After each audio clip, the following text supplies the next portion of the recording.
It's time for Type 40, a Doctor Who podcast from the Spacebook for the Fandom Podcast Network. Here we monitor the matrix of all that's ever happened or ever will across the Whoniverse, on and off screen. And I am Dan Hadley, Birmingham's king of the geeks, designated driver of your free-speaking, big-thinking show. All those incarnations of the Time Lord over 6 decades now.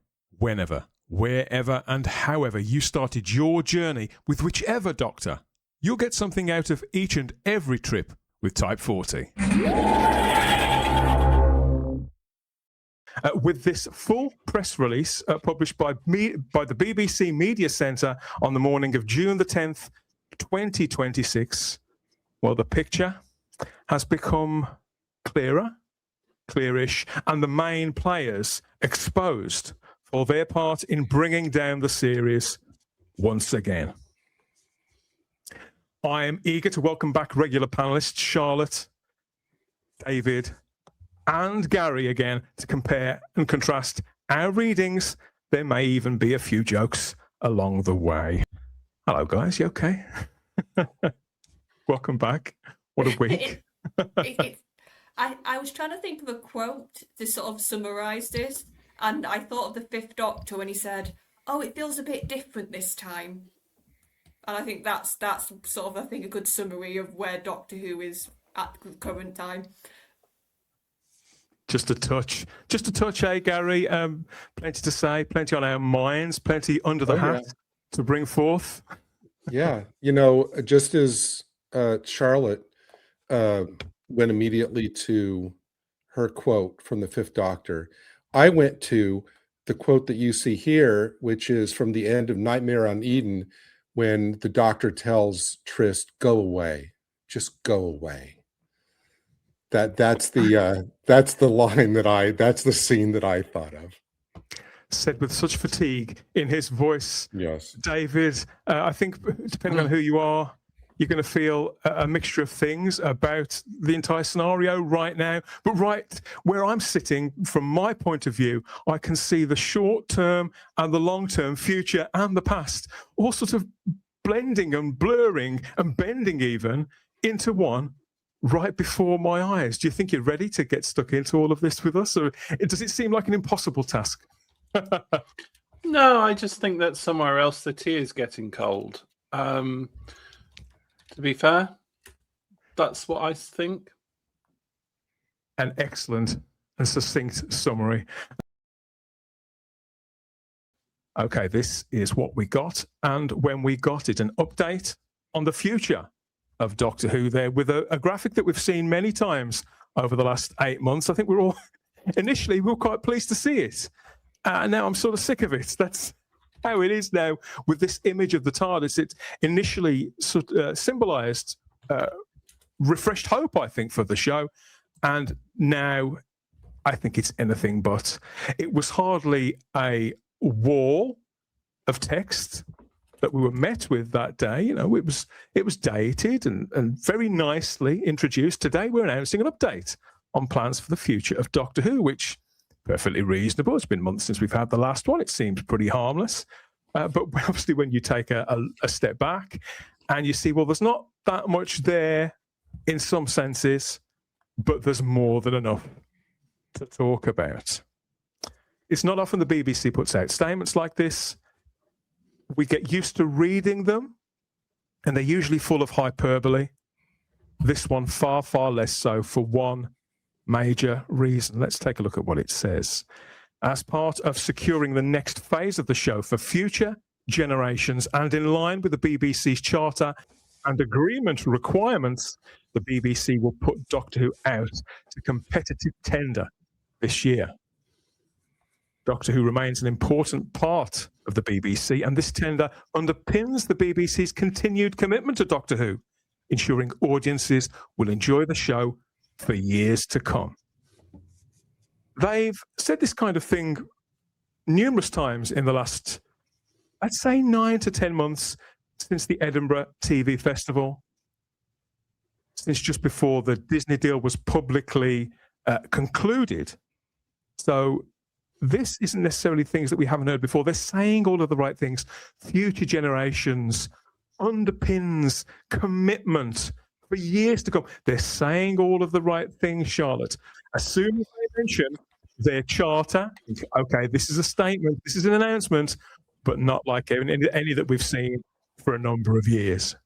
Yeah, I think we all said before when we were sort of predicting what this statement could be when Russell said it on the radio show, a lot of us sort of said it's probably going to be Russell's going and some sort of update on the Christmas special. So that bit was sort of just business as usual. This is the bit of the statement when I read it that stood out to me, like you said, because it feels like for so many other times when we've had this handover from showrunner to showrunner or different sort of production or different people coming in, it's felt like they've just always gone to the first person, or they've just always gone to the person that they want initially, and they've not thought outside of that. Well, Charlotte, there's a touchstone, there's a person or personality that they know that the punters and the followers, the people who engage with the brand, who follow the social medias or are simply regular viewers or semi-regular viewers, somebody they will recognize and think, oh, them, and that you can picture their face or hear their voice, and it's all very, very cozy. But this immediately feels very, very corporate. There's all they've mentioned so far is a tender. There's no mention of personnel coming or going or anything of that nature. This feels very clear and very legal and very proper, I suppose, Gary. Proper. Just to add that quickly, this feels like it's a proper, they're pausing and cleaning house. The thing that this show needs is new blood. It needs new voices and new people to come in. Gary, in lots of trade magazines and some of the more broader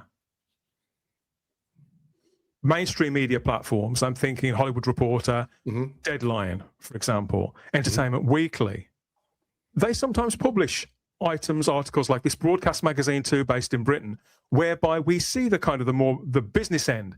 But to the general follower, we're not used to reading stuff like this. And I think it reads very differently, even from the statement we got at the end of October. Right. Yeah. I mean, when I used to work for the Hollywood Reporter, at that point, it was a daily kind of news publication. And this is the kind of thing that would have been like page one type of thing. But yeah, it's the whole idea of it's the competitive tender, which is, joined to, as you said, words like commitment and ensuring audiences. It's almost kind of like, they have the will, but not necessarily the ability. So that's why they're putting it out to competitive tender. And if you just go by this and you already kind of have a working knowledge of like who's producing it now, who's in control of it now, you're thinking, whoa, okay, then what about Bad Wolf? Because then if you think about it, if you're aware that, Bad Wolf is running it now, you kind of think, wow, this is kind of a slap in the face, because the way that the BBC is exhibiting their commitment to the brand is to basically see who's kind of most hungry for it and who has the best idea. You can feel a line being drawn, can't you, Gary? And that was what I felt, David. Just as Gary said, when I saw the word tender, I thought, oh, okay, because as far as we're aware, Bad Wolf are in this for a relatively long haul.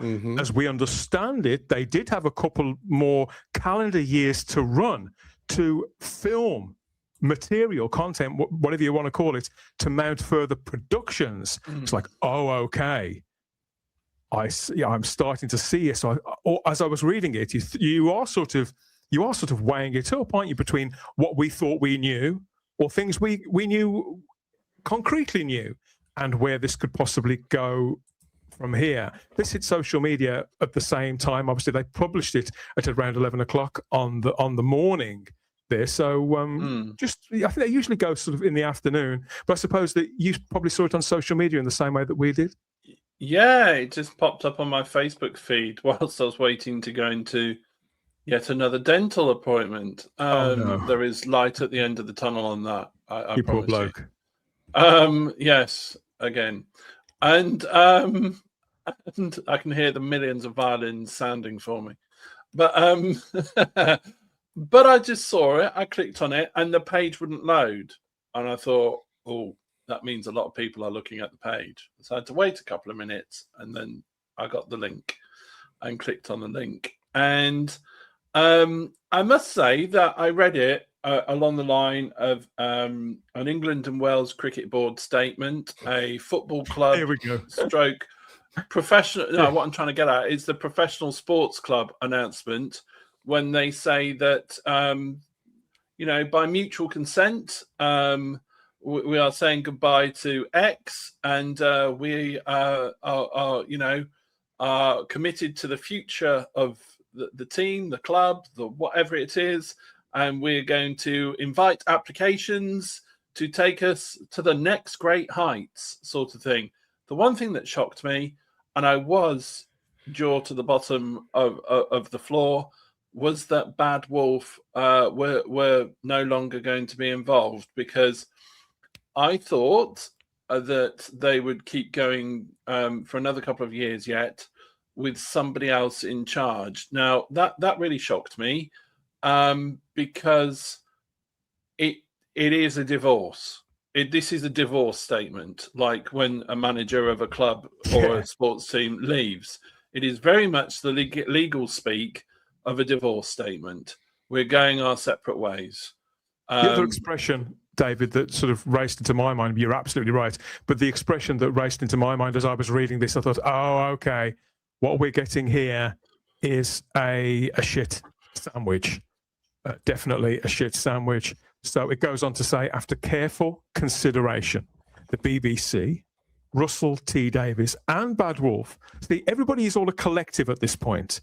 Nobody's exited. Nobody's gone.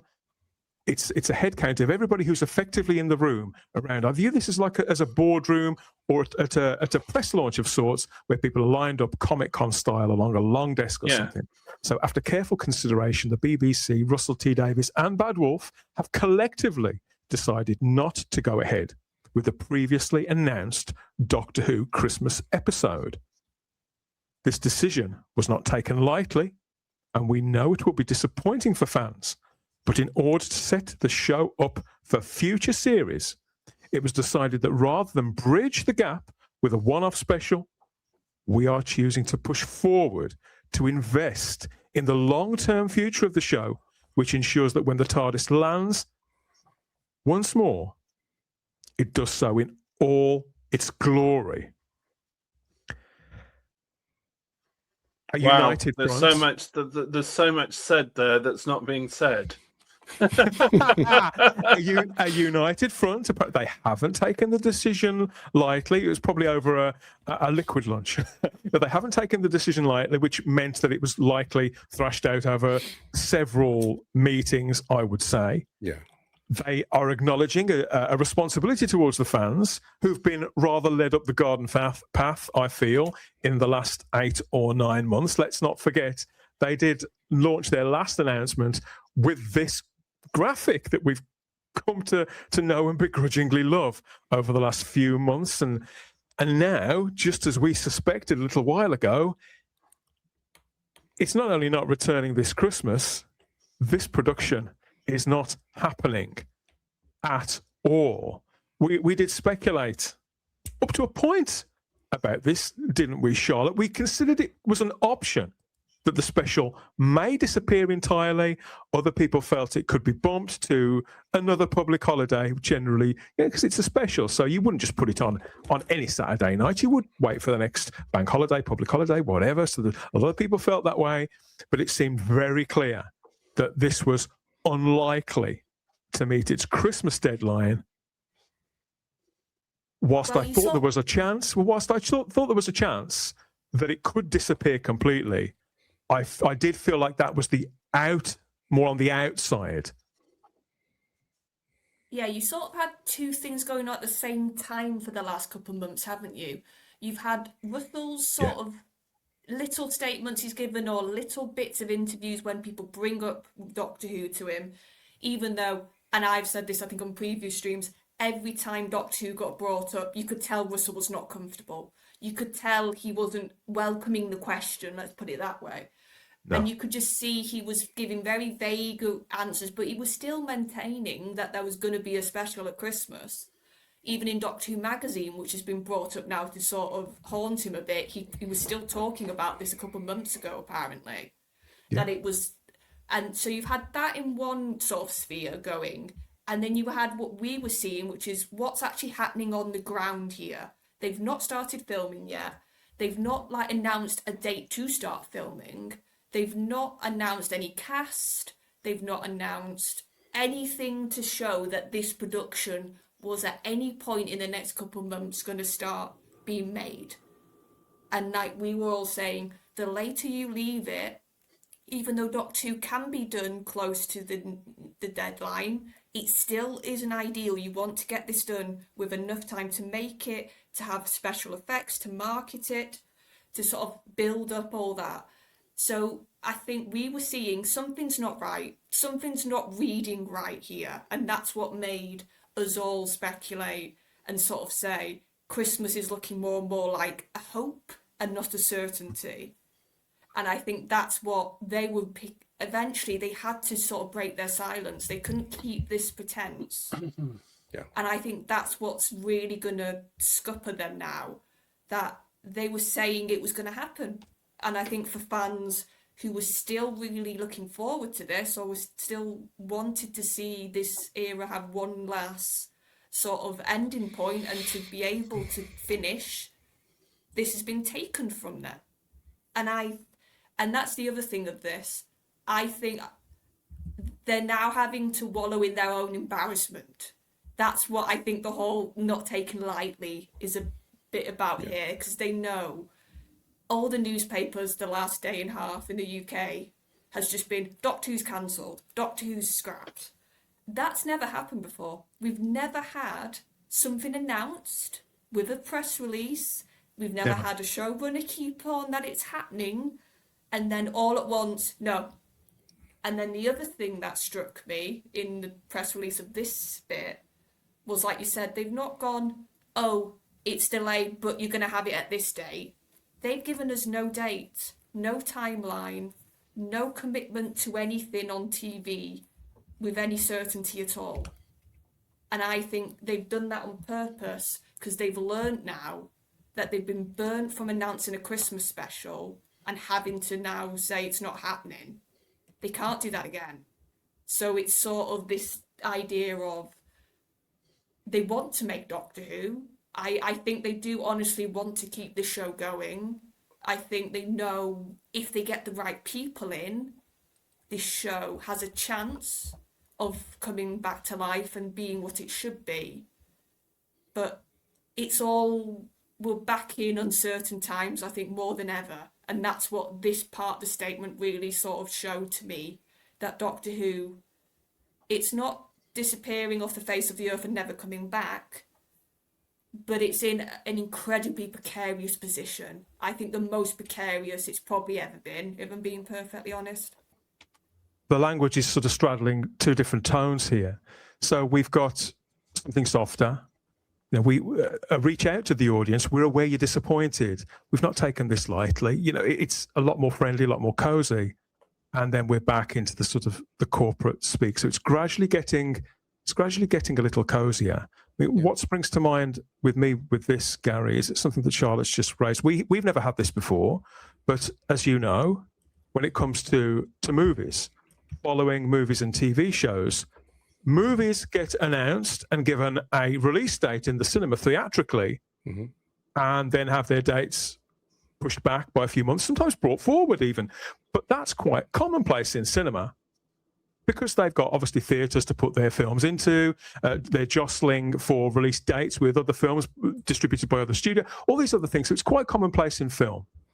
Not so much in television.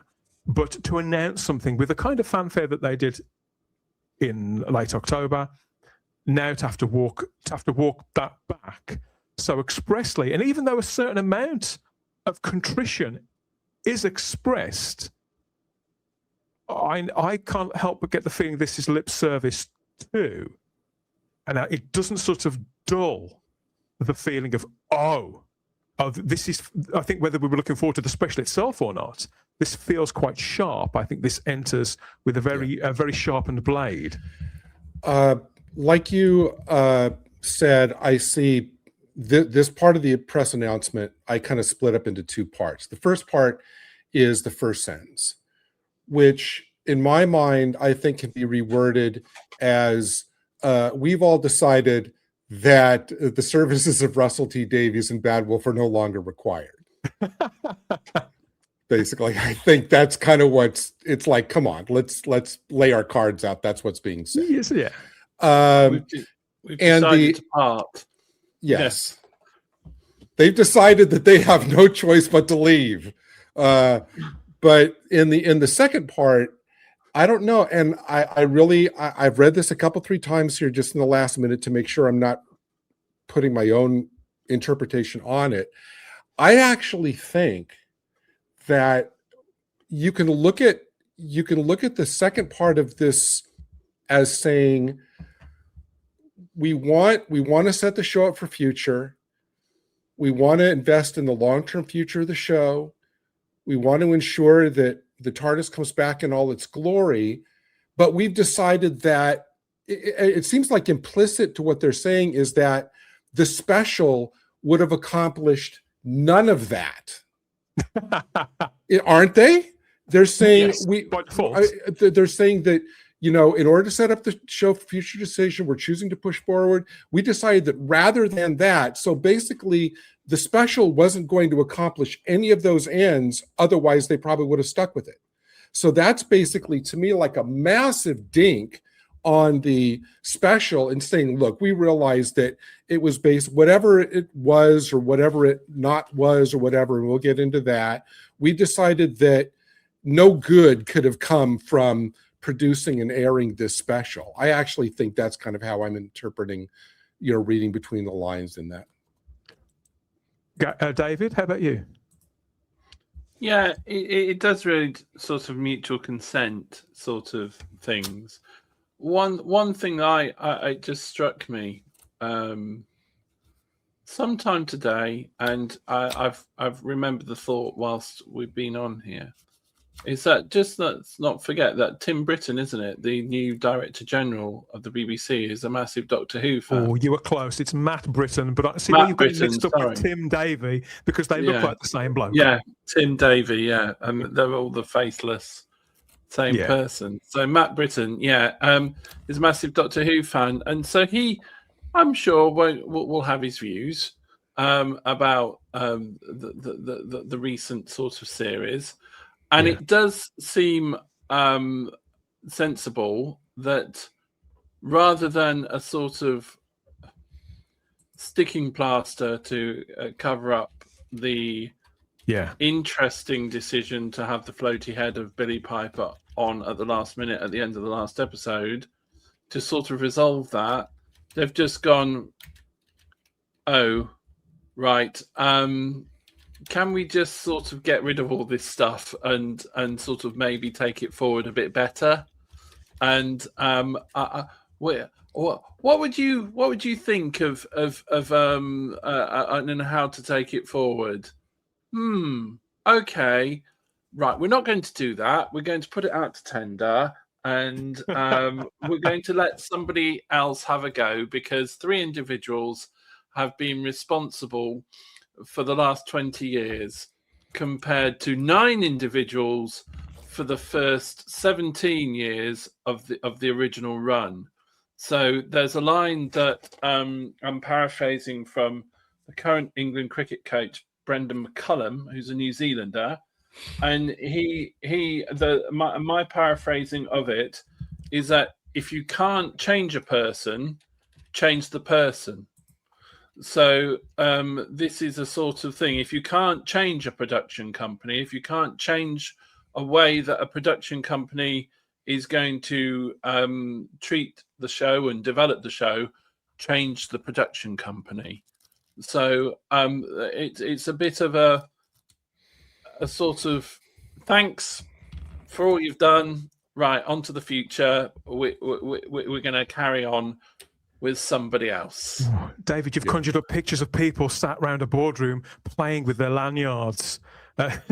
Very nervously, flicking them. And I imagine it would have been like that, sort of like, right, what plans do you have for the future? How do you envisage in taking this forward? Lots of people nodding and just going, right. Yeah, we think we'll go with somebody else about. Yes, my cheating wife has decided we're having an amicable divorce. Yes. No, David, if one of the Bad Wolf or Russell says, "Well, I thought that next month," and then they're going to go, Yeah, it's just that sort of, that sort of nodding in silence that people do, as if to say, "You're so out of here." Okay. And also the tone is we're keeping our heads, so you guys keep yours. That's kind of what they're saying. They go on to say, as a consolation, I think, don't worry, folks. The previously announced new Doctor Who animation series, David, you're in luck. For CBeebies is currently in production.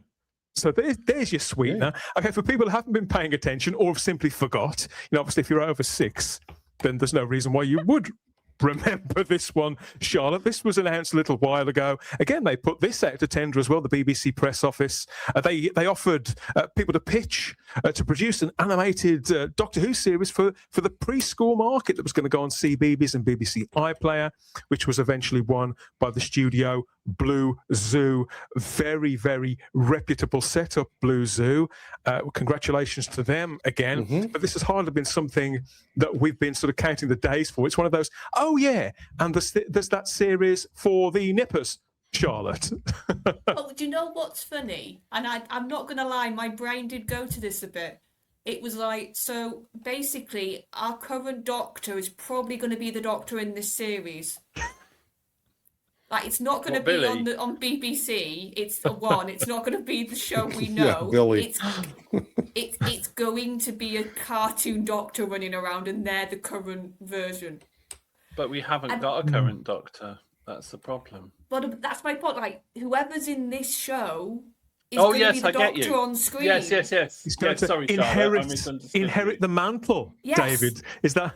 Yes, I'm with you. Well, no, maybe the first scene will be like an animated regeneration into the CBeebies Doctor. But and here's the other thing that my brain went to, because we spoke about this when we were covering this, of like, this is probably going to be its own thing, divorced from all the current canon stuff, because it's for that really young audience. It's about 20 minutes episodes. They're short burst content. That's how these things are designed. So it won't have time to do 10 ton of lore drops and tell us about Gallifrey and the Time Lords. No. But so this is going to become whatever version the Doctor of this show is the Doctor in probably the next couple of years.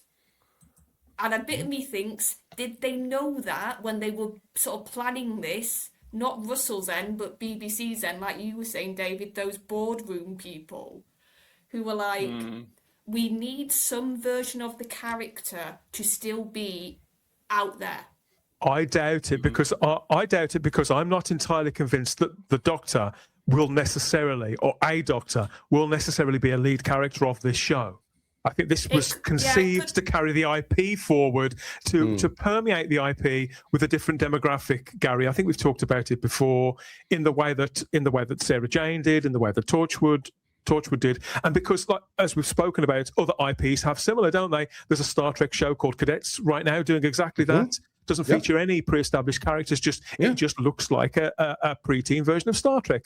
And the same goes for certain Marvel characters, combinations of characters. They kind of look a little like the main icons that we're used to, but they don't. And I think that's the strength of an IP, is that you can bend it out of shape a little bit like that and tell stories that are appropriate to that universe, but in a way that's appropriate for preschools, just to either in an educational way or whatever.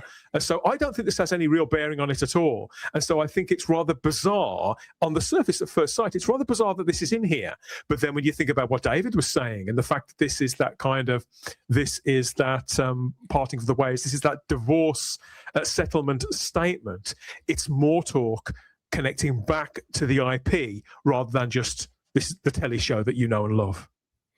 Well, and as you said, it might have just been their nod to wanting to prevent like mass hysteria, for the people who can't live without any form of Doctor Who on the air. It's like, well, no, here's something. And you know what? Honestly, I think that the only thing you need for this show, and they can change everything else, they just need the TARDIS, they need the blue box. Everything else is fungible.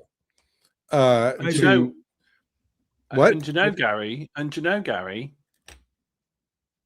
if this is coming online in 2027, because there certainly won't be any more mainstream show in 2027, is a good way to try and build an audience for when the main show comes back of that particular age demographic. So those 6-year-olds, they might get to adult age and maybe draw on the pension by the time it comes back. Yeah, we've got, possibly. Yeah. Moving on, so again, more corporate speak. They pivot back to the thrust of the matter. Details of the tender will be announced in due course. The simplest of statements, the shortest of sentences in this whole statement. And yet I feel that those responses, those reports I've seen around this announcement so far have kind of skipped over this part. Details of the tender will be announced in due course. So this will work principally in the same way that the Blue Zoo deal to make the preschool show did. They offer it out to tender. People submit proposals and bids to make the show. So they bring in all the proposals. They take X amount of period of time to look through them, to compare and contrast, and have further meetings with each potential producer of a show. And all of these, they have variable windows, I would imagine, depending on the people involved. And then in time, they choose whichever has been the successful tender, and a production will then gear up to take shape, to actually happen. But here, this is the intention behind this. Let's say that's what happened with Blue Zoo. But I notice it says that details of the tender will be announced in due course.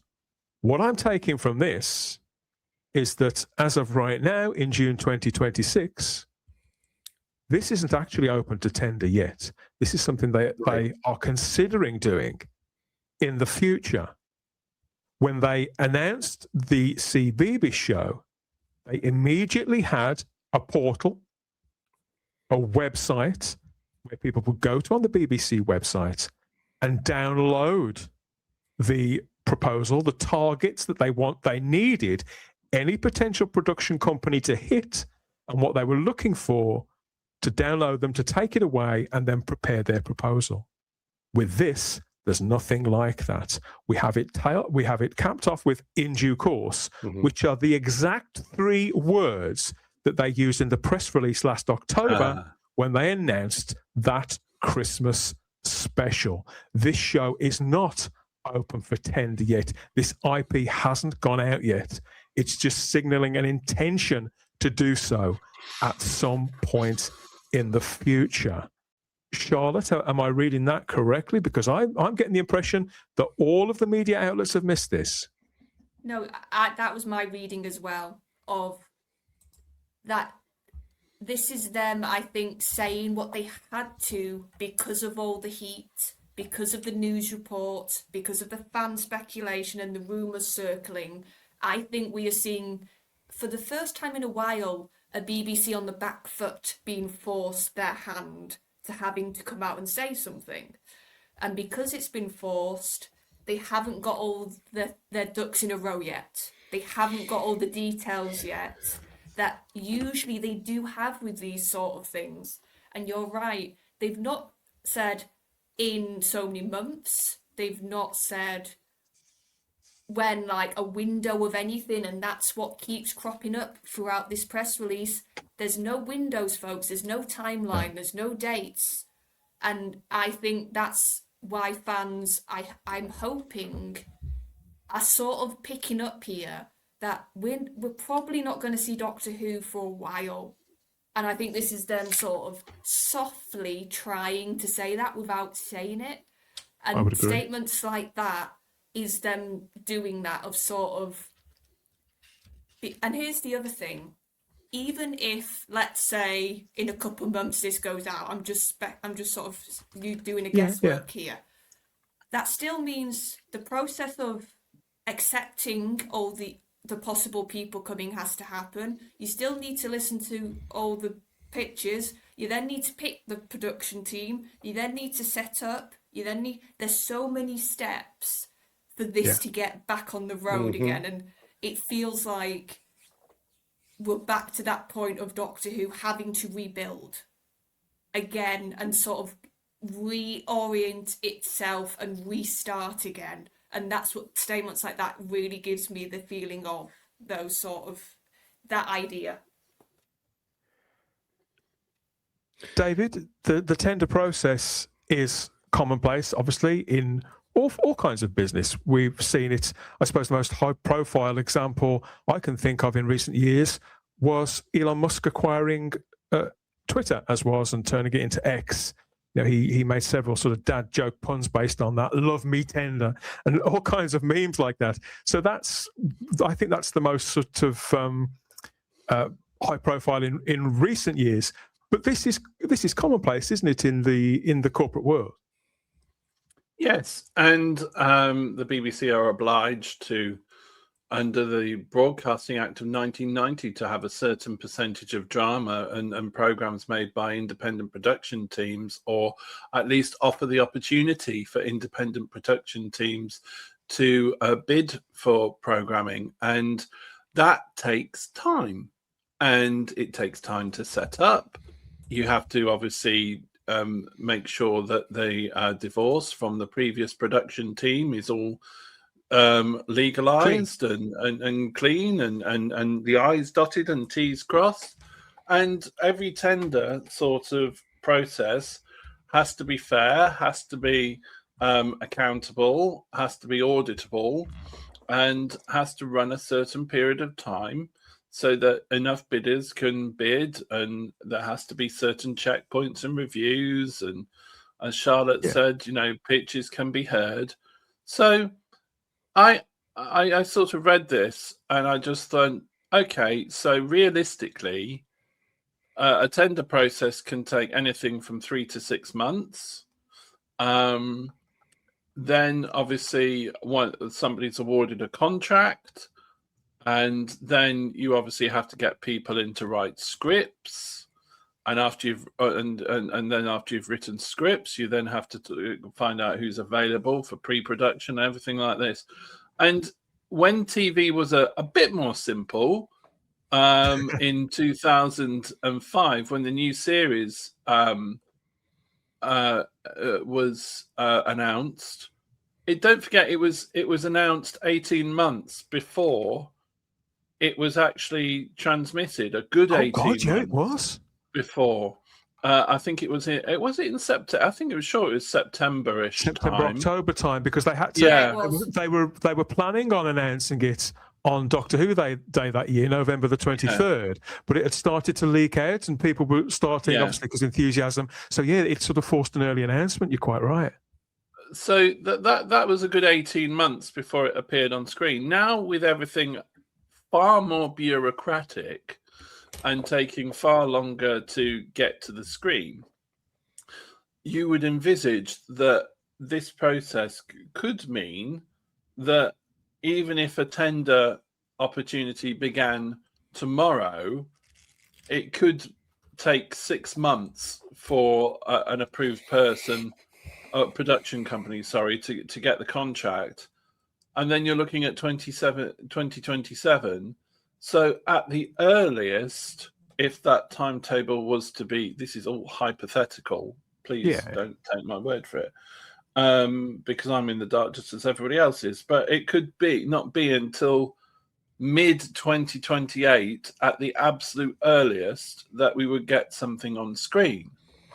So I do feel, as Charlotte indicated, that we could not be seeing any potential Doctor Who until the end of 2028 to the beginning of 2029, because in order to get something new and established and working relationships going and everything, if BBC Studios wins the tender, then fine, because that's within the BBC. But say if Red Planet Productions, Tony Jordan's company, bid for it and won it, then that would mean that the whole commissioning process and everything would drag along, and we could be looking 2 to 3 years probably until we would see something after on screen with respect to this at the earliest, I feel. Yeah, and just to add to that, we're all talking like they're going to have people lining up to bite their arm off at this opportunity. Doctor Who right now is incredibly damaged as a brand. The show had its lowest viewing figures it's ever had.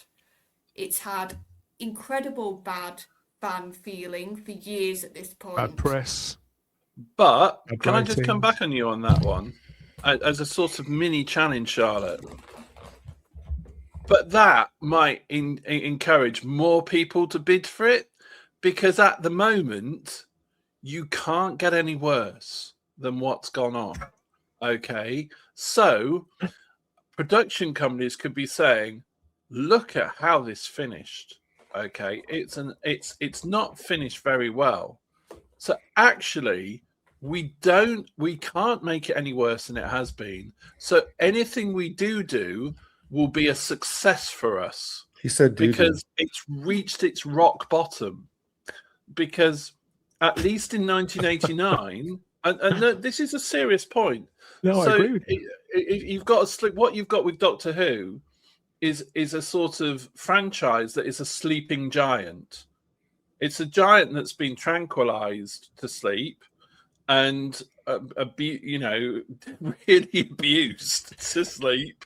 But there are a number of production companies that could only you can only increase the brand of Doctor Who at the moment. You can't decrease it any further. So I think a lot of production companies would line up to bid for this, because essentially anything you do would probably be highly likely be better than what we've seen before. The only way is up, Gary, according to David. What have you got to say? Well, here's the thing. I think that the two things I take from that one single line that are important. Yeah. One is that the complete lack of any definitive time frame for this, which covers themselves hugely, because they can take whatever time they want, as people are on social media every day going, what's taking them so long? They can say, well, we said it's still in due course. That can take, forever and a day. The other is about the details of the tender. Now, I doubt that the tender that they put out in order to help these companies shape their concept is going to say anything like, you know what, the sky's the limit. Let your imagination soar. There's no guardrails at all. Just if you want to have the Doctor have a companion who's like a talking purple aardvark, go for it. No. There's going to be, well, Tom Baker wanted a cabbage on his shoulder after Leela left. There's going to be guardrails in terms of what, not to limit their creativity, but there's going to be guardrails to say, look, it can't be this. It's got to be within this as much as their creativity allows. And that's got to be decided. It's not just, hey, submit here's the address to mail your, here's the contact email when you get your concept all outlined. It's going to be much more detailed than that. And it's going to include, concept guardrails in terms, and so that's going to take the BBC a long time to decide on, or else they're going to get these totally whacked out tenders that the BBC is in no position to actually enact, because of budget or whatever. I'm actually, honestly, my honest guess is we're not going to see anything before 2030.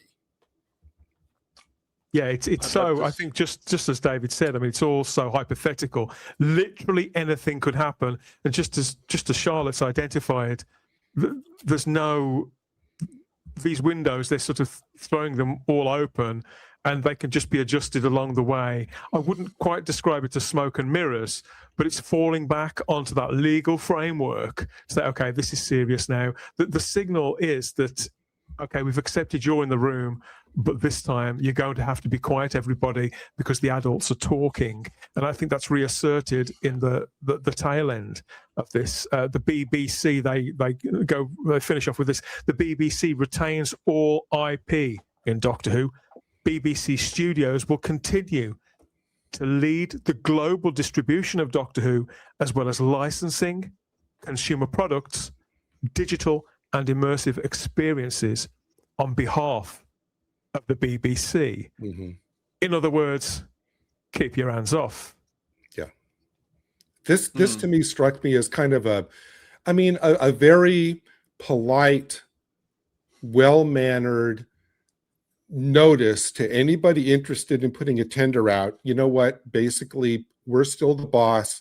You're effectively, we welcome your ideas, but you're effectively work for hire, because don't think that you're going to end up with any ownership in whatever you hand us to produce. I think that's intended for the potential tenderers. Well, I think that's probably in there, Charlotte. But where I've gone to with this is I'm picking up this sort of angle that, okay, the series is out of production, but we still own this. They're reminding people they can't just go off and make bootleg Doctor Who merchandise. We can't go off and make our own episodes of Doctor Who and flood video platforms with them or start selling them at car boot sales on DVDRs. It's a case of keep your hands off, everybody. We still own Doctor Who and we know our rights. What's your take? The other bit I got from this is, I think this is them reaffirming something they've said, I think last year, that they are very aware that Doctor Who isn't just a show. Like, they're going to use the other opportunities of the license of Doctor Who. Like, they've got the audios. I know Big Finish make them, but they still have to pay BBC to be able to make them. There's the books, there's comics. Doctor Who has got all these other avenues that I think are going to become more and more important in these years now of this hiatus, that the BBC is still going to fully go ahead with, just to keep the brand. That's what they kept going on about. Sorry, now I can remember. They kept saying about how the brand wasn't going anywhere, and the brand was this and the brand was that a lot last year. Mm-hmm. And like, that's what all this is about. It's saying, look, this is still what we can make. This is what we can produce. It's part of us still. It's our IP. Yeah. So I think, and that's what also I think what's going to be really interesting in these years of no television Doctor Who on the screen, I think we're going to get Doctor Who in different avenues, which I'm actually interested in. How's Doctor Who going to sort of keep going on circuit breaker that way? Yeah, I actually, you said it, David. I actually think that all of this was done solely to drive up sales for all the circuit breaker stuff, because this is the only Doctor that we have now. So it's like, go buy Circuit Breaker, debuting in 1 week, everybody. If you haven't been paying attention to this, Circuit Breaker is the transmedia event, which is headlined by Joe Martin as the fugitive Doctor. And it also features Ingrid Oliver as Osgood, and it will straddle print media, audio dramas, games, and you name it. They put it pretty much everywhere that's left. Really, everybody that still takes a Doctor Who license, that's turning up in. There's the statement in full, everybody. So there's quite a lot there. There's no fat on this. Every word of this has been carefully balanced and considered as a foot in the door, I think. One last thing, and maybe Dan, you'd probably be able to speak to the fact of maybe what I'm about to say wouldn't be included in this type of statement anyway. But the one thing to me that's almost glaring in its omission from this is because this basically in many ways is putting a bow on what's going on, like on current everything. This basically wraps it up in a bow with looking to the future. Doctor Who, as we've known it in the 21st century. Right. So the one thing that to me is glaring in its omission is any kind of like thanks to Russell T Davies, thanks to Bad Wolf, whatever. That to me is like, whoa, the fact that none of that is in here, even in a one sentence nod, is to me really striking. Well, when I got through reading that, Charlotte, because I read it on the website there in full, didn't take very long to read it, obviously, a lot less than it has speaking now. But the first thing that hit me was, I was expecting a couple of snappy sentences from Russell T Davies because he's still in the conversation there. There's only one mention of him in passing. Where is he? There's no quotes from anyone at all. That was what hit me when I took a step back from it, and I read it again. I think I read it 3 times. Took a few minutes and then read it again before moving on and looking at what people were saying, because obviously this came out at 11 a.m. on the morning, and it was a little while, only say half an hour before we heard anything else. Half an hour, maybe an hour, but this was just left hanging there. And there's also no mention of the on-screen Doctor Who universe either. Any acknowledgement of where the character was, who had taken part, poor Billy Piper, who's had to bullshit about this for 8 or 9 months. You know, we had managed to get to the truth on this. You know, we know that it was thrown together. We know she signed nothing. She agreed to nothing. It was all done on a handshake, bless her. But she's been left holding this baby all of that time. Yeah, like, to be honest, I didn't pick that up at first, mainly because, like you said, it was such a short press statement. And then I saw a couple of other people mention, Russell's not getting his thank you. And then, like you, I read it again. And I was like, oh, God, like this is, there's no flattery. There's no stroking his ego. There's no sort of, like Gary said, saying like, oh, thank you, Russell, for all your hard work sort of statement.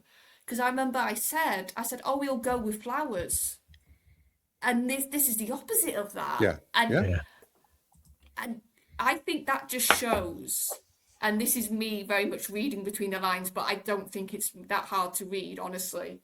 This, to me, signals Russell leaving was not in any way happy or in any sort of he wanted to go or anything like that. This feels like Russell has thoroughly and rightfully so been pushed out. He's been sort of told, mate, you're gone. Like, we don't even want you special. We're not even going to thank you. We're not even going to acknowledge sort of anything of the current era you've done, or even backslab, or even sort of go, in 2005 he brought it back. Like, none of that. The word genius isn't used once. It's a rare thing. So they even thanked Disney and the release when they ceased partnership with Disney. Charlotte, they even thanked Disney for their work. So this feels like the BBC, and that was far from harmonious, their relationship with Disney, Charlotte, was it? Yeah. So I think, and a lot of fans have been saying this is broken down badly between Russell and BBC. I think so. This is them sort of washing their hands with, I think, with a lot of glee of Russell being gone, and I think they're very happy that he is gone and out the room right now, just off like that statement alone. Yep. He's made a fool of himself. He's made a mockery of the IP. He has disappointed and embarrassed the hardcore fan base and driven away what very few members of the general viewing audience, the great British viewing public in particular, were still willing to sit down on the sofa and watch this either on a Saturday night or catch up with it during the week, Gary. And I know that internationally the picture is even bleaker. As we've said before, I don't even know if I'm flipping around and seeing what's on BBC America now. I never see like Doctor Who on, but who knows? I mean, AMC Plus, which now has all of New Who, they own, if I'm not mistaken, they own BBC America or are affiliated with them. So it's basically kind of sort of like having a BBC America connection back. But yeah, I agree that this wasn't. I mean, regarding this particular iteration of the show, the last 2 years, and even by extension, the years before that, my initial reaction to all of this was that this was kind of a mercy killing. The legacy of the show, to me, has been desecrated so much over the last 9 years. It needed to end. I mean, I've never been one to believe that having any Doctor Who on air, even if it's bad, is better than no Doctor Who on air. So I think they just needed to drop the hammer, stop it before it gets worse, and, you know, let time heal. I think that the show needs to be given time to allow the I'll be nice and say the presence of RTD and Bad Wolf to fade away. I mean, the BBC execs can, as we've been reading and analyzing, BBC execs can commit to the global brand all they want, but I think there's still no way to know at this point in time the extent to which RTD and Bad Wolf have damaged this franchise. We all realize that it has. I just don't think there's any way to quantify how badly they've damaged right now. It's too soon. I mean, at best, the general audience is completely apathetic to it now, which is a horrible place for the show or for any franchise to be in. It was not that way in 1989. There was not, the ratings were kind of low and it had no BBC support, but I do not think you can say that the audience was apathetic to it like it is now. No, they weren't. I think the only way to find out is how long it takes the mainstream audience to miss the show. And obviously, we can't possibly speculate too long on that, because how long is a piece of string? Yeah, really. Maybe we could get the charity single on the go collectively. I mean, David's got a pretty decent voice. He's a good baritone. I know that he could handle that. I think between us, we may be able to do something. I don't know. Let's take a break now. I think it's time for a break for a few minutes. Obviously, there's a lot more to say, a lot more to digest.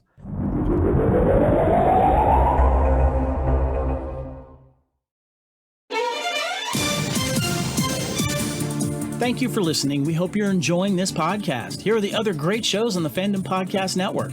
Culture Clash, where we discuss the latest in entertainment and pop culture. Blooded Kings, our show covering the entire Highlander universe. Couch Potato Theater, we celebrate our favorite movies. And Time Warp, our Fandom Flashback show discussing a year in movies and our favorite retro movie, TV, and pop culture topics. Good Evening, discussing all things Alfred Hitchcock. Hair Metal Podcast, we cover the rock metal music of the 80s and early 90s. Type 40, a Doctor Who podcast, discussing the time-traveling Doctor Who universe. Lethal Mullet, an action film podcast covering the 80s, 90s, and beyond. Also, check out the Lethal Mullet Network for more great podcasts. What a Piece of Junk, our Star Wars podcast. Making Treks, a Star Trek podcast with a deep dive into the final frontier. The Fandom Show, our Fandom Podcast Network live YouTube show discussing the hottest topics in fandom. The True Believers MCU podcast, discussing the Marvel Cinematic and Television Universe. Union Federation, our Star Trek and the Orville show. And we're proud to welcome the BQN Network to the Fandom Podcast Network. Please visit our friends on the BQN Network, a Star Trek Universe podcast that also includes your favorite topics, movies, history, superheroes, and more. You can find the Fandom Podcast Network on YouTube. The Fandom Podcast Network is also on all major podcast platforms. The Fandom Podcast Network audio master feed is on Podbean at fpnet.podbean.com. You can find the Fandom Podcast Network on Facebook, Twitter, and Instagram. You can email us at fandompodcastnetwork@gmail.com. Thank you so much for listening, and remember, respect others and enjoy your fandom.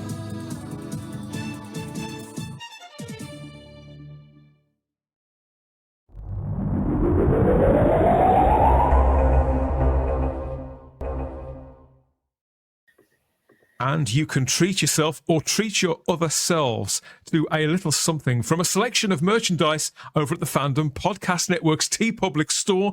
There's a link to all of that in the show notes. It all goes right back into supporting the network in its continuing mission to keep you topped up with the very best in geeky pop culture coverage, so everybody wins. Welcome back. Welcome back. We're returning to this special edition, a monumental announcement from the BBC, which bring hopes of a Christmas special this year to a sad close, marking the cancellation too of new and all new Doctor Who. Yeah, a generation has grown up with new Doctor Who, just as Charlotte was saying earlier on. Between us, obviously, our memories, our feelings about this are going to be very particular to us, aren't they? The Doctor is once again in distress, but are we? That is the question. Our next portion takes us to one man in particular. You could say he's the man we love to hate, some of us, or hate to love. People have very complex feelings about each Doctor Who showrunner for one reason or another. Russell T Davies remains one of the most powerful men in British entertainment and one of the most prolific screenwriters of the last 3 decades, certainly on home soil, with so many memorable drama series, as well as that incredibly successful original relaunch of Doctor Who to his name. But this has been the biggest failure of his career, the most public of embarrassments, as his last screened episode was the butt of jokes even on shows on the BBC itself, such as Dead Ringers, and most recently on Saturday Night Live over on Sky. Russell T Davies did join in the conversation pretty quickly after that original press release from the BBC. I think it was around an hour later, but not in any kind of official way. He was over on Instagram, which is his social media platform of choice. I understand a lot of people have been blocked by him, but he went with a cartoon, one of his own cartoons, a gifted cartoonist. It has to be acknowledged, Russell T Davies, and this rather beautiful, simple line and colour drawing of the TARDIS disappearing with its customary warp. So let's see what the old windbag's got to say for himself one last time.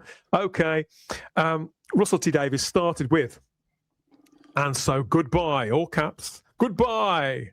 And so goodbye from me to Doctor Who, but hello to a big new future for the show. How can he be so confident? It's fuck all to do with him. And hello to a big new future for the show as the BBC announces it's putting the show out to tender. Yeah, we know that, Russell. Thanks for recapping that for us. He moves on to say, as a result, there won't be a Christmas special. Again, we knew that already. But here's where things get very interesting. We only cooked that up to guarantee a future when no one knew what would happen. But now we do know, there's no need for it. You'll have to wait a bit longer for new Doctor Who. But you'll be waiting for more Doctor Who than a one-off. So it's worth it.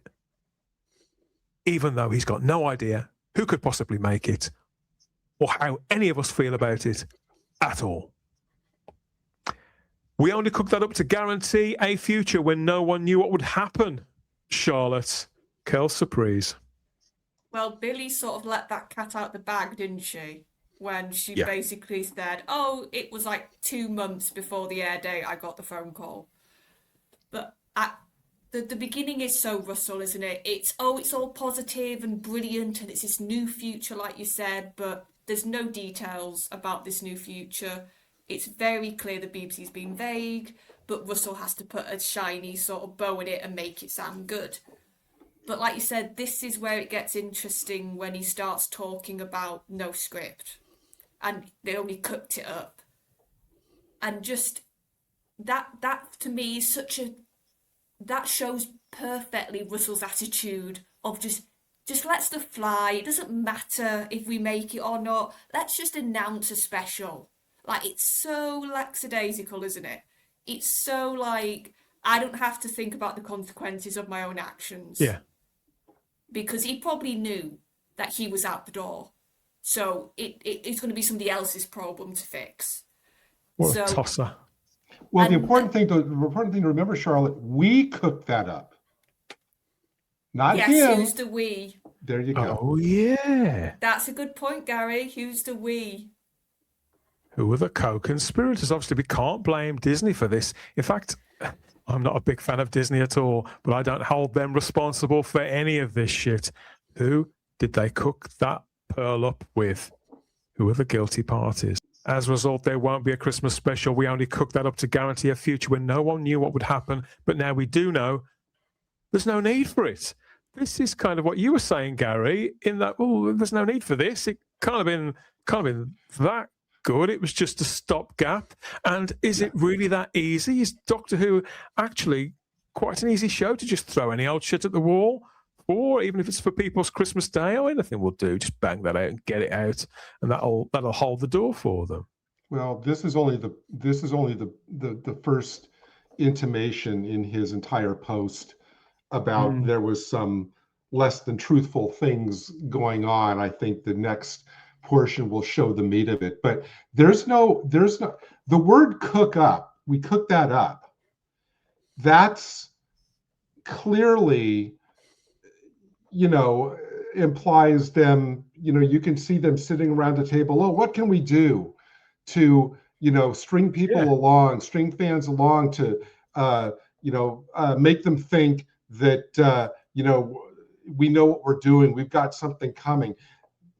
That the word cooking it up, I think, is really like intentional and a big, kind of up yours the fans, which will be confirmed in the next portion that we're going to see. That leaves no doubt. Because obviously at the moment, so far, it's, don't worry. It's a sort of arm around your shoulder. Don't worry. It'll all be worth it in the end. We may have screwed you royally. We may have misled you. We may have disappointed you. Isn't there such a tone of self-satisfaction to that? We only cooked that up to guarantee a future. It's like it's so dismissive. You see, cooking up in a legal definition, is a sort of dishonest process with intent to deceive. Yeah. And so if you cook up a defense, if you cook up a sort of reason for doing something, it normally infers, and I'm not saying it applies in this case, to be very legal about things, but it can mean to we'll just invent something just to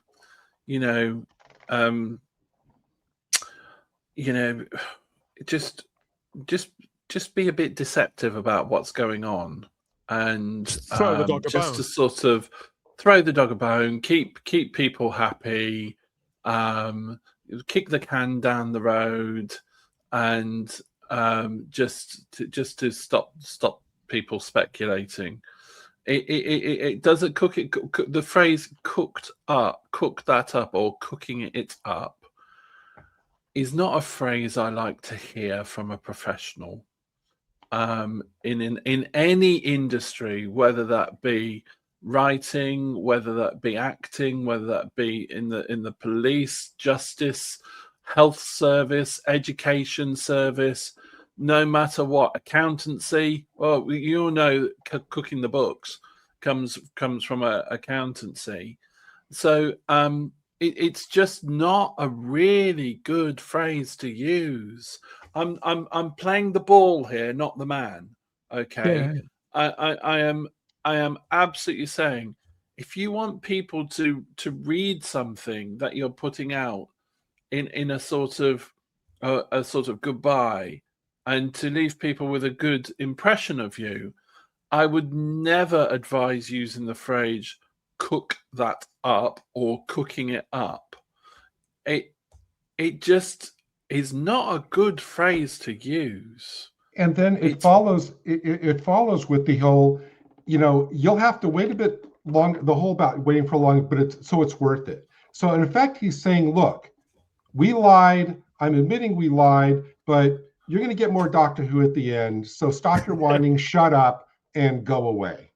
This reads like a transcription of some sort of confession, a police tape confession of some kind from an interrogation. Okay, let's like, move on and see what it's else. like from an episode of Juliet Bravo. It really is. Oh God, Danny Sparks will be in with a mug of tea. Okay, so it's worth it. It's worth it! Exclamation point from Russell. He goes on to say, and this is where the gloves come off, isn't it, Russell?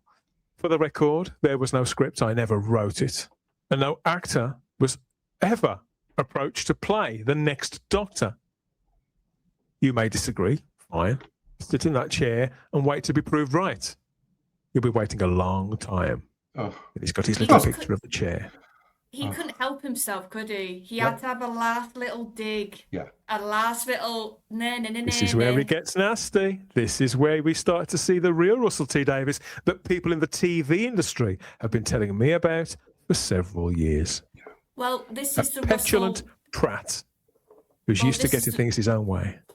Well, this is the Russell, by his own words in that podcast a while ago, admitted that he remembers people who give him bad reviews years and years after the fact. He remembers people that deny him opportunities, and when he can rub it in their faces, basically he will. That's the impression Russell gave. And this is why he's getting royally sort of taken to task for this bit especially, and I think it's very right that he is. For multiple interviews, or in the Doctor Who magazine, or in other media opportunities, he maintained there was a script. Yeah. He kept that line. He didn't go into detail. He knew he was clever enough to know to not go into detail and to not promise too much. But he said there was a script. Yeah. Even not said just in him. Doctor Who even said in the Christmas edition of Doctor Who magazine that it contained words like Winternox and all this, that, and the other, and some other words I can't remember. Yeah, we've got that here. This is in Russell's regular column. Here's what used to be called the production notes, where he delights in teasing people with scripts that he's got coming up. And he did indeed say in that edition, next December, I'll be here to trumpet and toot about the 2026 Christmas special. It contains these three words: Bafflers, Winternox, and Village. There may not have been. I think Russell is bullshitting us. He's deceiving us here. He's splitting hairs. There may not have been a shooting script, Russell, but there were drafts of scripts. I'm going to call there's a liar also the liar. possibility. There's also the possibility that those were the only three words that he actually had written. There's that too. From the script. Don't forget what Murray Gold said, and I'm not. I don't know what went on. Remind people what Murray Gold said on the podcast interview he gave in January. Yeah, he said there are about 6 different versions, 6 different scripts going around, dependent on various sorts of situations that might occur. And I don't believe that one of them's lying. I don't believe that Murray Gold was lying. I think David that the liar was lying. Because Russell. I mean, where'd you go with it? I mean, where'd you go? Who's lying and who's telling the truth? Who knows? But the thing is, Murray Gold has very seldom given interviews. And I don't think that, I don't know Murray Gold. I don't know Russell. Okay. Russell tends to speak with a certain amount of bombast, and Murray Gold doesn't. Okay. Russell has admitted to lying to people before. To my knowledge, Murray Gold hasn't admitted to lying to people before when he talks about Doctor Who. Why would he? You make up your own minds. But the thing is, we have evidence of those 3 words: Baffles, Winternox, and obviously Village, in the Doctor Who magazine. We have evidence of the fact that he told the BBC executives of what he had plans, and they were left open-mouthed and amazed Oh, and yeah. shocked. Jaws We weren't have gay. we have evidence of Murray Gold's interview. Now, whilst there may not have been shooting scripts, as you said, there were no doubt probably treatments. There were no doubt probably synopses.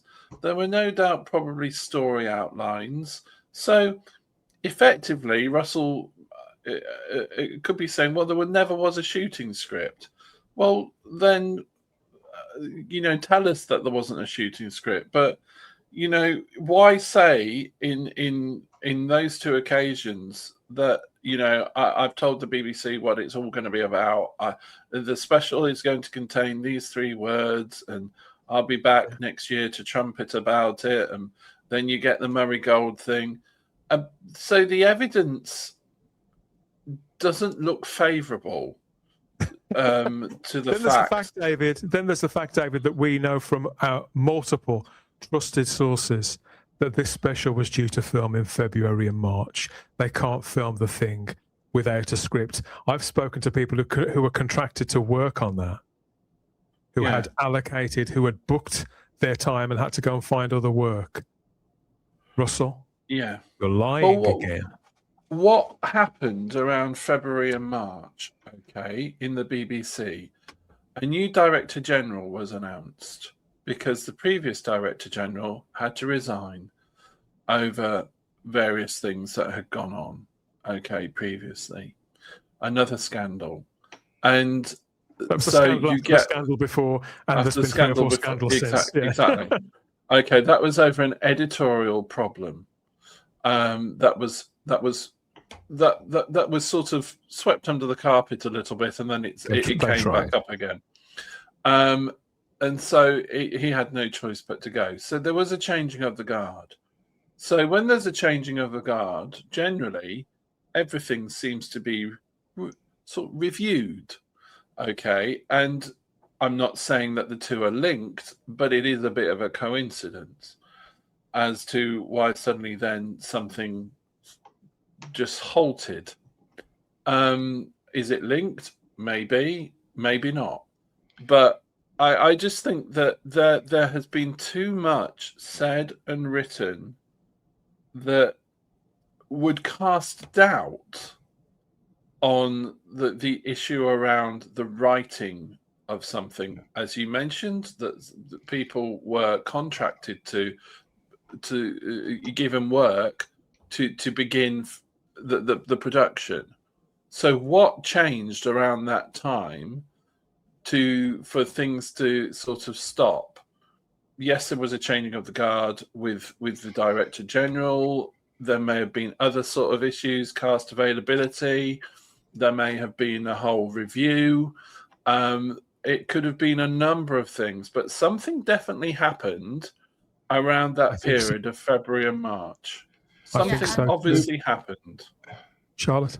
Yeah, and he didn't exactly say what Billy was, but he did make a statement, I think, not too long after that episode went out with Billy's face appearing, that basically said, oh, there's a plan, or there's a story or something about Billy. I can't remember the exact words, but he basically hinted, oh, there's a reason for that face in a statement. He said, I haven't written the script, but I know exactly what happens in it. That's it. And I think that was in relation to Billy of some description. You even had, and that's the other thing that you sort of hinted at before. It's not just Russell that's had to have this facade for the last couple of months. Billy Piper has had to play this game. Billy. She's had to go to conventions and have fans ask her, are you the next Doctor? She's had interviews where she's been promoting Wednesday or other things, nothing to do with Doctor Who, and they've asked her about Doctor Who and what's happening in the future. And you can tell in some of those responses she was playing the PR game very well, God love her, but she couldn't really say anything. So it's not just, and this is what I think's the most frustrating aspect of this, Russell sort of need to always be the showman and always be positive and everything's fine. It's actually been affecting other people, and that's when it becomes more than just Russell told a couple of porkies maybe. Like there's more consequences around this, and like you Obviously, said, nobody died, but a lot of people are inconvenienced, and people do feel misled, and not for a short period of time either. This was a sizable stretch of time. Russell finished off by saying this. Now I'm as excited as anyone to see what comes next. Will they keep the theme tune? Will they lose the blue box? Will they bring back the drive-in? It's all up for grabs, which is so Doctor Who, exciting and unpredictable and new. Here comes the future. Warp, warp. And then you get his lavatory bowl there on the old Okay.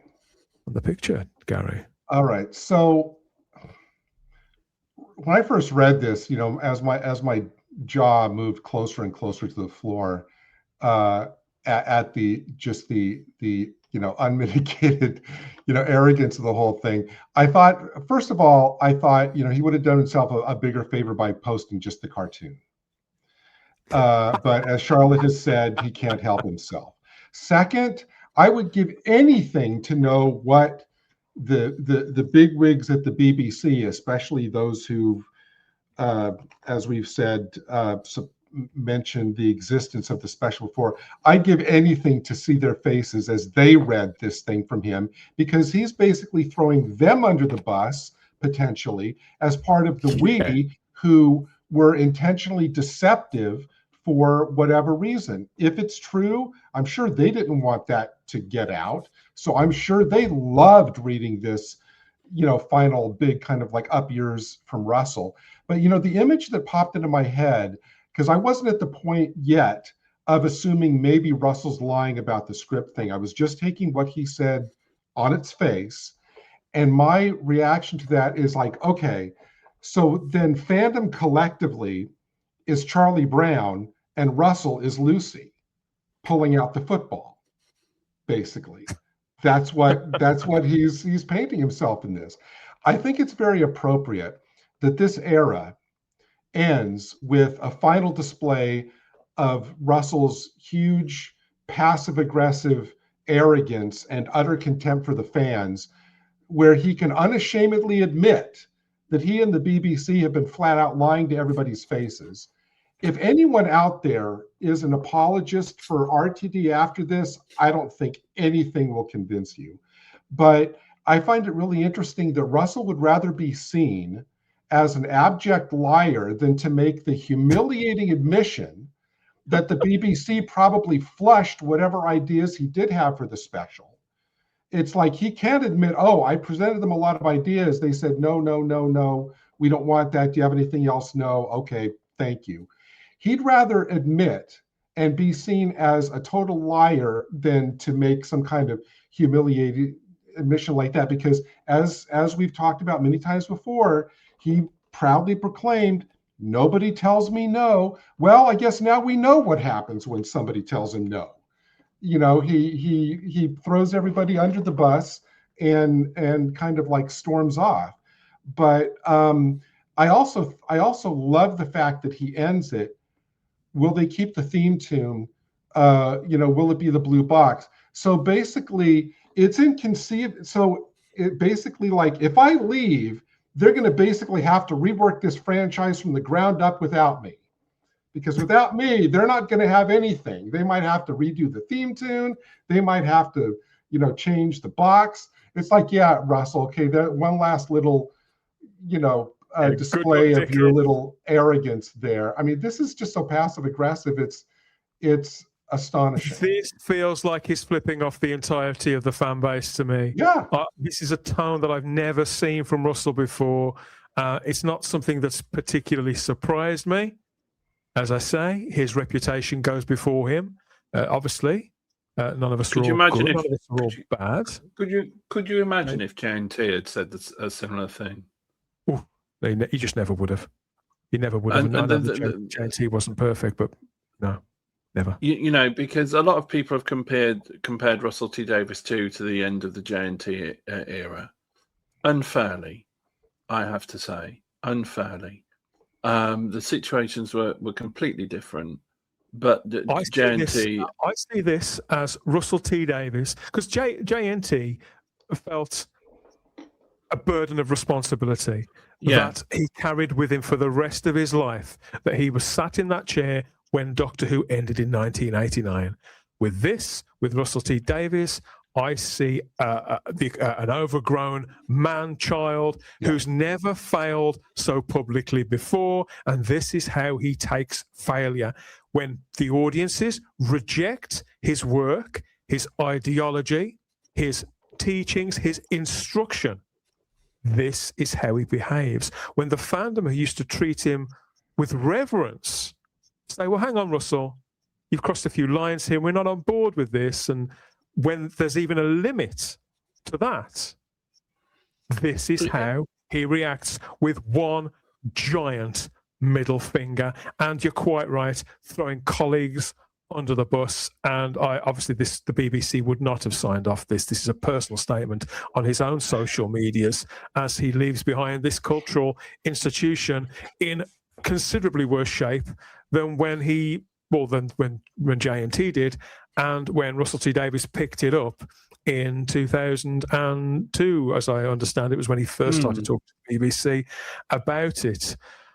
It's incredible that in such a short period of time, where we've had screened content out of this production team, which has only been, how long has it been? 2.5 years. We were waiting for it for nearly as long to deliver just over 20 episodes of something in a short period of time, admittedly, but the content that has pleased next to no one. And yet that is the tone that he's happy to strike as he disappears off into the sunset. In my view, an absolute failure and in shame. It's a miracle that Doctor Who managed to survive as an IP after what that person Chris Chibnall did to it from between 2018 and 2022. But this,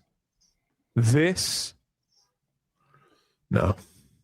What this means for Bad Wolf going forward, I don't know, because obviously before they took on Doctor Who, they hadn't put a foot wrong either. They were growing in scale, in reputation globally, and they have had 1 or 2 hit shows since Doctor Who was produced, in particular a period drama that we've talked about several times. And they've got numerous shows that are in various stages of production. They don't seem to be in any danger at all. But association with Russell T Davies, I think it's harmed them. I think how can you drag them down? How can you interpret? You're right; they have other productions, but how can you, in this specific instance, how can you interpret the BBC coming out with their statement about we're putting out to professional tender be seen as anything but a professional embarrassment for Bad Wolf, because their contract wasn't up? And one last thing I just want to say about I must have had options about Russell is that I think every producer of the show since 1963, so basically everybody, and I'm including Philip Siegel from the TV movie, every show, in my opinion, based on reading all of their interviews with them over the years, they all saw themselves as caretakers of the franchise, custodians of the franchise, to do the best they can until the next person then took up the baton. I would include in that Stephen Moffat, probably not Chibnall, although I think Chibnall's biggest crime was just like a complete lack of vision for the show. But with Russell here in that statement, contrasted to that, this shows that actually he thought that they were his toys to play with. Everything was under his complete control. He had final say, and whatever successors, be hanged. That this was his property. He was the arbiter, with the whole, this isn't who we are now, the walking Davros. Oh, this isn't who we are in 2020, whatever. It's like he was not the custodian. He was not the caretaker. That wasn't even insinuated. Anybody who'd got any criticism to level it at all, any constructive feedback worded in a direct way, he would just say things like, "Well, tough. That's your problem." And or that's, more often than not, he would just tell them to fuck off, David. and that's my issue. That is my issue. Toonami quite rightly said that Russell had a lot of horrible abuse. Yes, he has. He has had that, and that is completely unacceptable. Absolutely abhorrent, and nobody should have that abuse subjected to them. What I remember clear as day was when I believe a guy, a really nice chap, put a very, I think may have been on the autism spectrum as well, put a very reasoned, constructive criticism or critique of what they didn't like about the program. And Russell's response to that person was fuck off.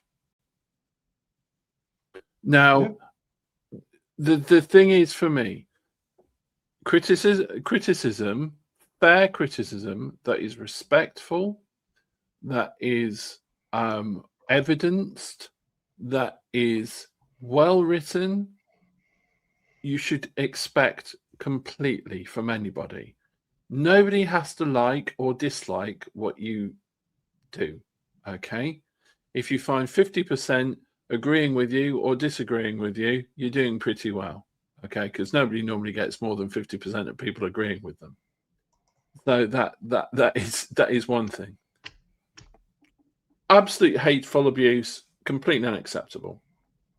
But if someone's giving you feedback and saying, I didn't like this because, I didn't like that because, I'm not enjoying this because, or I really like this because, but I didn't like that, or I don't understand this, to simply turn around and tell them to F off. Come on, even if that's a joke, you don't do that. You really, really don't do that to people who are consuming your work. Consumers, license fee payers who were probably looking forward to this material screening, who were open to be won over by any component part of this. Absolutely, and that is my main criticism of again, I'm playing the ball, not the man. The to respond like that as a professional, to me, is not acceptable. You can debate ad infinitum how someone can do a, well, you know, this, that, and the other farewell sort of thing. But I think there is an oft, and I know, you know, I always bring it back to sport. There is an oft used phrase, which is, it doesn't matter how you celebrate a win. It's how you are in defeat that matters, and what qualities you show in defeat.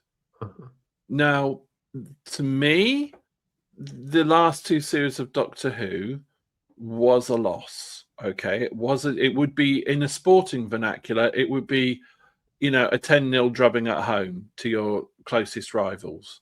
It was a thrashing. It wasn't good. So what do you do? Are you magnanimous in defeat, or do you come out punching and fighting and looking a bit like a sore loser? And that is the thing. For what is being said there, so just so you know, this never happened, that never happened, and this never happened, and I'm off, but it's going to be really good because someone else is taking over, and blah, blah, blah, blah. Yeah, we just invented that. So a bit of a bridge, because I wrote us into a corner, because, you know, it was always going to end up with that Ncuti was leaving after 2 seasons, because all that was planned, and we didn't. No. That's how we planned it from the start. And come on, just say, all you have to say, less is more. I'm leaving Doctor Who. Thanks to the fans. Thanks for some wonderful memories. The BBC are going to go ahead with something exciting and something new. See you out there. Best of luck. You know, and that actually is a really positive way of saying, okay, I'm off, but the show never, my song may be ending, but the legend lives on. That's not how the he's story wired. never ends. He's not Bad wired Wolf. that way. Bad Wolf's song is also ending Bad Wolf's Bay, Bad Wolf's Cry. They published a statement as well, not long after Russell T Davies onto their social medias, and they simply said, "It's been a joy and privilege to have been at the helm of the TARDIS alongside the brilliant Russell T Davies. Doctor Who is and always will be a show that shines light into the darkness, and it has been an absolute honour to have been the torchbearer for 26 episodes with the BBC and Disney Plus. Thank you for joining us on this incredible journey through space and time, and most of all, thank you to the fans." Alonso, and then you get those two little heart emojis with the plus and the blue box. So that's how they started out when the 60th anniversary specials were being filmed 4 years ago now, if you remember those socials that it all first started appearing like that. This is a relatively harmless and jolly statement that says something, but says nothing we didn't already know. Well, and for such a high profile, for such a high profile production company to be passing on the baton of easily their most high profile show that they've worked on, something that defines them as part of their own name, Bad Wolf. This seems like an acceptance of nobody's going to miss us. Let's just quietly depart. Gary, is my reading. But again, I could be reading things into this, but that's how I see it. Well, and it's also unfortunate that they couldn't go to the trouble of spelling Russell T Davies' name right. Correct. And we've also got this from Ian Levine, friend of the show, Ian Levine, Doctor Who legend, the saviour of the Daleks, said, "They blatantly lied to us. This is 1989 all over again. Russell T Davies blatantly lied. I have never been so angry." Obviously, this is Ian speaking on his own socials. Hello, Ian, if you're listening, if you're watching. But I think a lot of people are going to relate to the things that Ian has said right here. The thing is, Dan, that is what I was on about with Russell's Instagram post. The one, look, okay, it can be saying nothing. It can be, oh, it's lovely and blah, blah, blah, blah, blah. But those responses are classy responses. Thanking everybody. We've had a good time. Thank you very much. We're moving on. That's what a classy response is, rather than, we cooked this up and there was never this and there was never that and two fingers up to you and all this, that, and the other. And that is, for me, what sticks in my throat the most. And Bad Wolf, spelling his name wrong, that was quite amusing. And that hit me straight away as well. Bad Wolf, for the production company, they were there to do a job. But still, they managed to thank the BBC. They managed to thank Disney. They managed to, be graceful is what I'm talking about. And that's retaining a certain amount of class. But this, to take us back to Russell T Davies' post, that's our summary, really, of what the main players have said. But obviously the mainest player of all has been Russell T Davies again over the last nearly 5 years since it was announced that he was coming back with a declaration, with the trumpets blaring, Charlotte, and he leaves with the squeak of a door and a fart, even if it is a silent but deadly. The thing that I really took away from that whole of Russell's statement is he was so fixated on this bright future. Think about the amount of times he spoke about future. You have to wait, but it's coming. I think that's because it's so much easier, isn't it, to talk about this promised future, which has got no details, which hasn't got a date, instead of reflecting on your own mistakes, isn't it, Russell? It's so much easier to focus the conversation on, I didn't do anything wrong, because the show's going to carry on. You're going to get Doctor Who. And I think he's very aware of he will be known in fandom. Like you said, all the nice people who work with him will never say this, as in like the likes of Julie or Andy or other people. But in fandom, he will be remembered as the guy who took Doctor Who off the air, who took Modern Who off the air. That's going to stick with him, and I think he is aware of that. So that whole statement is trying to fight against, no, it's going to come back at some point. You're going to get Doctor Who at some point.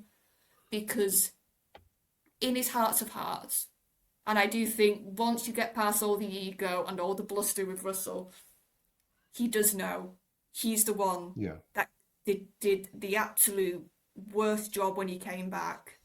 He, from the beginning of the 60th, he made mistakes. I've been reflecting the last couple of days. Yeah. And the thing that I think got the most joy and got the best fan reaction was those little vignettes we got with Tales of the TARDIS. I think that's what people are going to remember from this era, because we got Stephen back on screen, we got Vicky back, we got Fraser as Jamie back. Those returns, which Modern Who has been needing for years but never did. Those actors, I think, have been served terribly by Modern Who, because it's been very selective about the bits of classic it does want to celebrate at times. It's been very selective of what it does want to sort of claim as part of the legacy of this show. The 60th should have had one of those old companions from the beginning of the era in it. It should have had Carolyn Ann Ford, should have had Peter or Maureen or somebody, because we're so lucky those guys are still with us, that they can still come back. We don't have that luxury with Bill. We don't have that luxury with all those other actors that are no longer with us. So I think that's going to be the legacy of Russell. When it came to the main show, he completely did everything wrong. He had the wrong calls. But the little spark of hope and the little bit of positivity was those actors coming back. I refuse to let this current era tarnish the memories of before. Those doctors still stand, those stories still stand, and I will enjoy watching them, whatever. It may amuse you to see some of the response, Charlotte, to Russell T Davies' Instagram statement, how the fandom could be taking it. This might give you some ideas. So this petition is up to... so the target is 5,000 signatures. Where do I sign? At the time of the screenshotting, it was at 4.2 thousand. A petition to get Russell T Davies arrested was started by somebody within the Doctor Who community. This is how it's going, Charlotte. So I'm thinking that people aren't taking it that well. That's the impression I get. Not that well.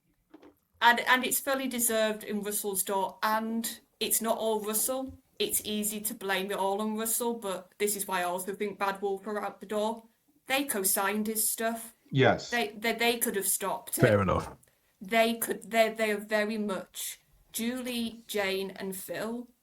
How many years in the television industry have they worked? How many shows have they worked on which have been successes? Heaven knows. So they're also a part of this. It's not just Russell. It's easy to round on him. Yeah, absolutely.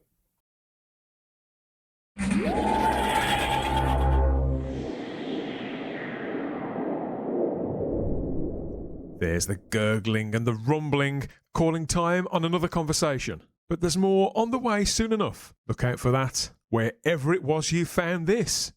Maybe our dedicated home feed, that's type40.podbean.com. We're across all major podcatchers, Spotify, Audible, Amazon Music, Apple, all those places and lots more.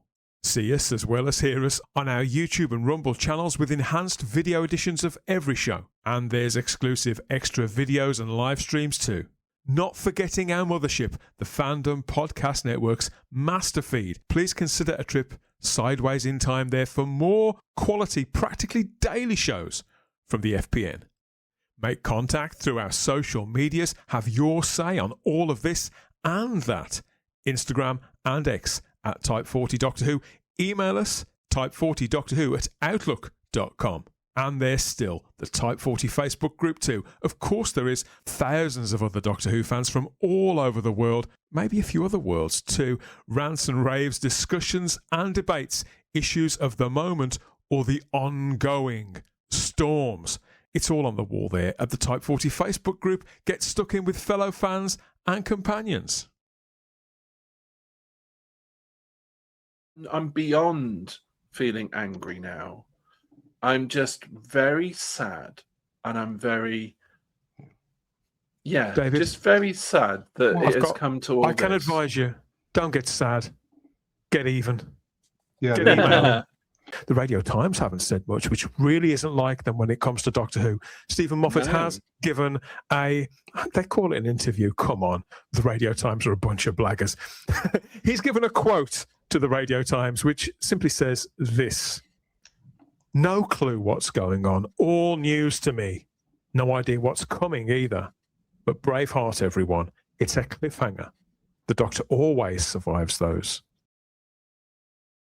Look, Stephen Moffat, I believe at the last part, very well meant sentiment. Of course, I agree with him. Of course, yeah. Stephen Moffat, one of the most well-connected people in the in the BBC. He has no clue that any of this was about to happen. Going on All News to Me, I throw a red flag at that.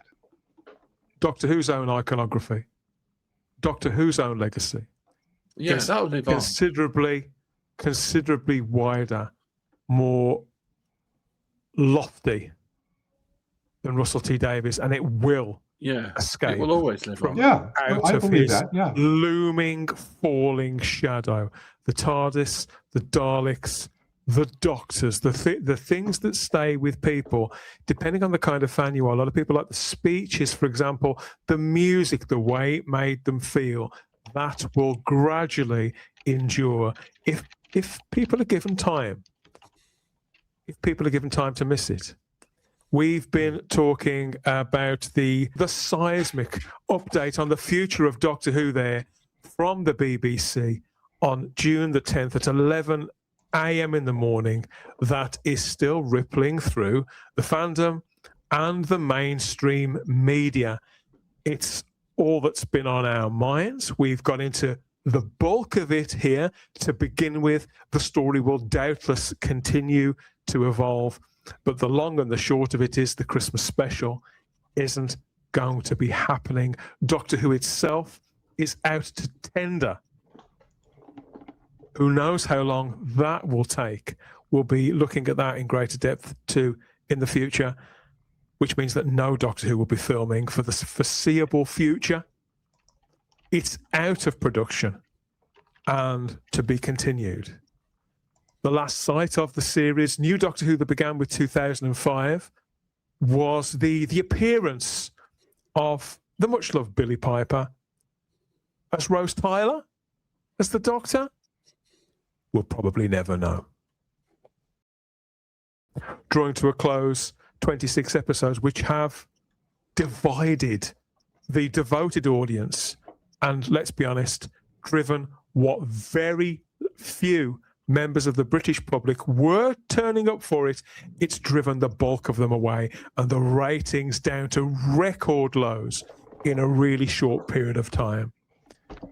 I'm going to fall short of declaring the death of Doctor Who. I think let's not get previous with that. This is a big IP, and this isn't 1990 anymore. But as true as that is, popular culture has evolved as well. And there are other standards, or the productions themselves, and the way that those who handle them conduct their affairs and relate to their audience, which we can use as a yardstick, if you like. We'll get stuck into it as best we can and work out the bullshit from the truth. The truth will always out, won't it?